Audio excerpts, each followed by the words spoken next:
আসসালামু আলাইকুম। আজকে কথা বলবো বন্যা কবলি কিছু লোকদেরকে নিয়ে, এবং কি উমর ভাইও আছে, আর বড় বড় ইউটিউবার রয়েছে। আর উমর ভাই কি বলতেছে শুনো যান। টাকার অভাব নাই এবং কি খাওয়া দাওয়ার অভাব নাই, শুধু অভাব হলো বুটের। আপনারা যেখান থেকে পারেন বুট বা নৌকা নিয়ে হাজির হন। ফেনীতে শুধুমাত্র বুট আর নৌকারই দরকার, কারণ লোকেরা ঘর বাড়িতে আটকে পড়ে আছে, সেইখান থেকে আনার জন্য। আমরা দুই জায়গায় কালকে পানি দেখছিলাম যে ওই সামনে ওই পানিটা এই যেমন রাস্তার সামনে আছে, তো ফেনীতে কমার মতো পানি বাড়তে আছে। বাট এখন ফেনীতে সবাই আগে আসছে, ফেনীতে আপাতত মনে করেন ইনফ্লুয়েন্সার বা মানুষের অভাব নাই।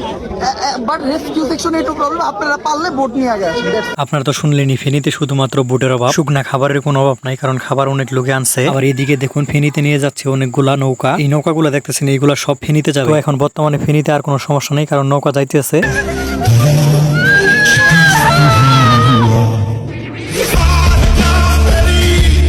তো এখানে আর কোনো সমস্যা নেই, যাই যেখান থেকে পারতেছে নৌকা নিয়ে হাজির হইতেছে। স্পিড বুট লাগবে, কর্ণফুলী শিপিং বোট সাপ্লাই দিচ্ছে ফ্রিতে। ইঞ্জিনের জন্য তেল লাগবে, ফুইনি স্টেশন মালিক ফ্রি করে দিচ্ছে। প্রাণকর্মীদের যাতায়াত করার জন্য 21 এক্সপ্রেস ফ্রি করে দিচ্ছে বাস। নৌকা নিয়ে যাওয়া সম্ভব না, প্রবাসী হেলিকপ্টার ফ্রি সার্ভিস দিচ্ছে। ভারতের মোদির বাচ্চা যত কিছু করুক না কেন, কিচ্ছুই করতে পারবে না আমাদেরকে, কারণ আমরা সবাই একজোট। দশে মিলে করি কাজ, হারিস দিন আহিলাস। দশের লাঠি একের বোঝা, কথাই আছে।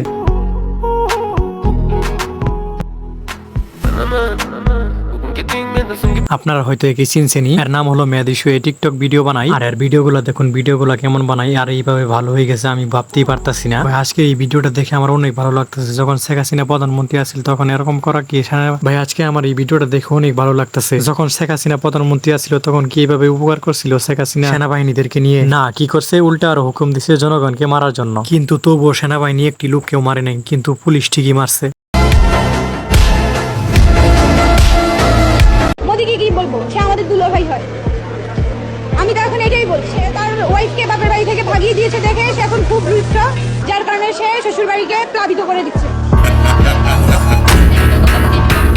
বোন, আপনাকে সেলুট জানাই, কিন্তু আমাদের সবার জন্য একটা ব্যাড নিউজ রয়েছে। সেই ব্যাড নিউজটা হলো যে আমাদের গাড়ি চালকরা বা আমাদের দেশে গাড়ি চালকরা ন্যায্য মূল্যের থেকেও বেশি ভাড়া নিতেছে। এই বিষয়টা সবার জন্যই বেদনাদায়ক। আপনাদের গ্রামে গেছে খাবার পৌঁছানোর জন্য, আর আপনারা কি করতেছেন, উল্টা আরো ভাড়া ডাবল করে দিতেছেন। বা এরকম করে তাহলে কেমনি হইব? অন্তত তাদের তো বিন্দু পরিমাণ একটা সাপোর্ট দেওয়া উচিত। আমার কথা হইলো তারা ন্যায্য ভাড়াটা রাখুক, এক্সট্রা তেল খরচটা রাখুক, বা ন্যায্য ভাড়া থেকে একটু বেশি রাখুক, কোনো সমস্যা নাই। তো আমি আমার এই ভিডিওর মাধ্যমে একটা জিনিস বলতে চাই, যারা এই বোট ভাড়া দেন বা লাইফ জ্যাকেট বিক্রি করেন, তারা দয়া কইরা এগুলার দাম আপাতত বেশি রাখেন না।